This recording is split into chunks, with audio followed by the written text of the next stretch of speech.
Will they? Won't they? Will they? Won't they? Who's bothered? Speculation continues about a possible reunion for Robbie Williams and the rest of the Take That boys. Williams' forthcoming solo album is being recorded at the same studios where Gary's working at the moment, and apparently they keep meeting up and they're getting on just famously. Now, fans will be hoping that the reunion will include a one-off appearance at Take That's Summer Stadium tour, but for now, Mr. Williams' spokesperson says there are no plans for him to take part in the full concerts with the group or to record any new material with them. Well, I'm sure we're all gutted to hear that. Now over to Salford University, where Steph's been chatting to Judy Wait. The award-winning writer of young people's fiction was in town to give a masterclass to some aspiring writers, where she spoke about the controversy that some of her subjects have caused. Fern sits by the tree, the fairy lights twinkling, glittering the room. Mum is in the hall, on the phone to Gramps, and Dad is asleep in the chair. I'm at Salford University today. I've been invited to come and talk to their students, their second year particularly, group of students who are studying young adult fiction. So I've come in firstly to do a talk just to introduce myself and my work and the range of titles that I've done, and then specifically to work with a group in a workshop where we will look at I'm very committed personally to developing creativity in other people, in students and in school children. I do a lot of work on that.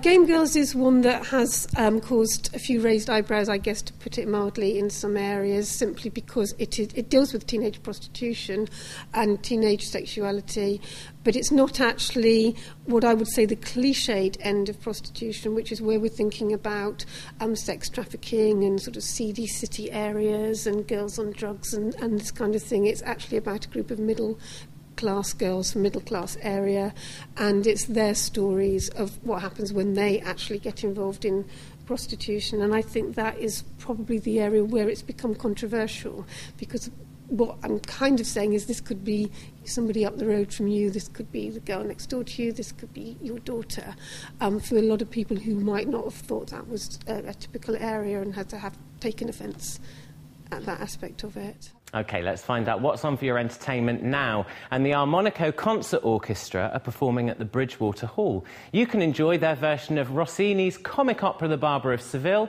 tomorrow night. And Charlie Lansborough, oh blimey, there you are. He's going to be at Buxton Opera House tomorrow night, or closer to home, and D12 will be at Manchester Academy. Now, for art lovers amongst us, David Tress's exhibition, Chasing Sublime Light, is on at Gallery Oldham until the 18th of April.